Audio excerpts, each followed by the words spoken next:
Hey guys, welcome back. Today's video I want to talk about CAP and Ovation. So this is something that I really got from COS this summer, and they really talked about the things that are changing in CAP. I really don't think that CAP cadets understand these days about the new things that are upcoming, so I'm going to leave the cadet blog and the cadet Facebook page in the links below so you can go check those out, and then we'll give you notifications of when things happen. Let's get started.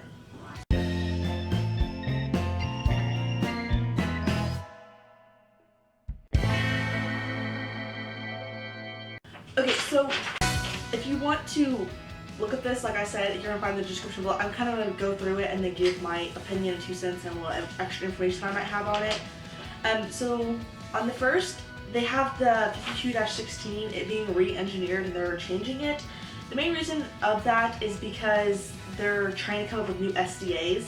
So now if you're an officer, you probably know what those are, and you're probably like, thank goodness they're finally doing that.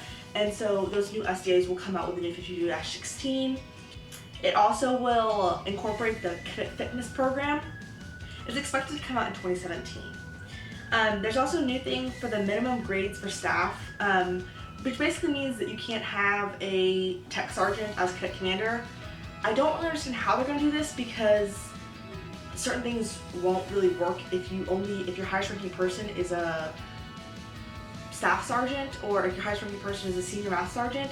How this is really going to work. There's also accelerated promotions, whereas if you're 17 and you join, you can promote every month. This is the same what they have right now with ROTC.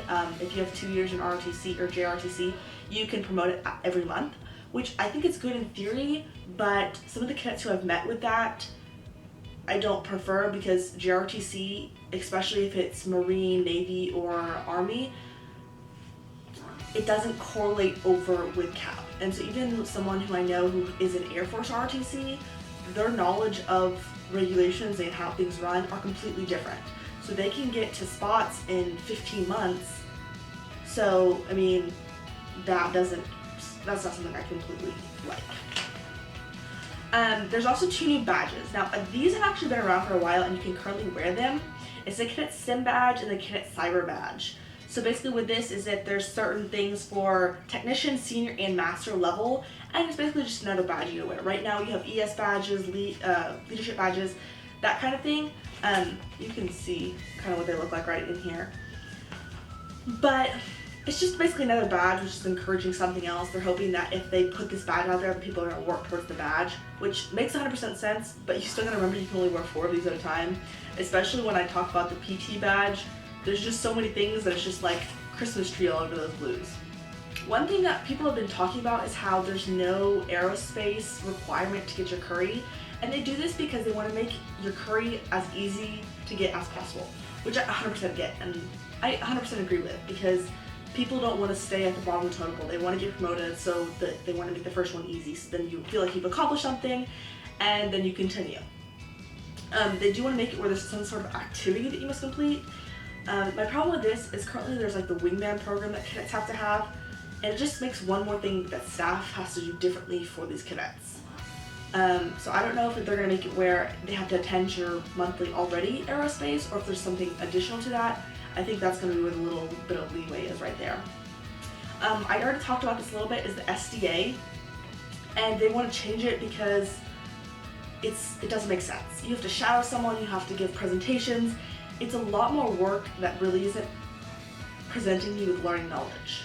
And also, the amount of cadets that use someone else's SDA is exponentially way too high.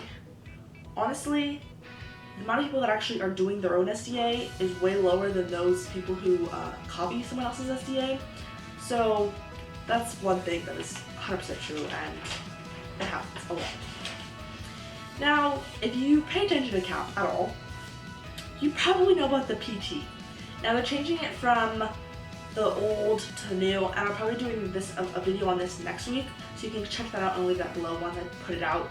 But it's basically changing it so it's more up to date. It's all science-based, the scores are different, you can see them now, and then the spots is based off the Air Force Academy admissions PT scores.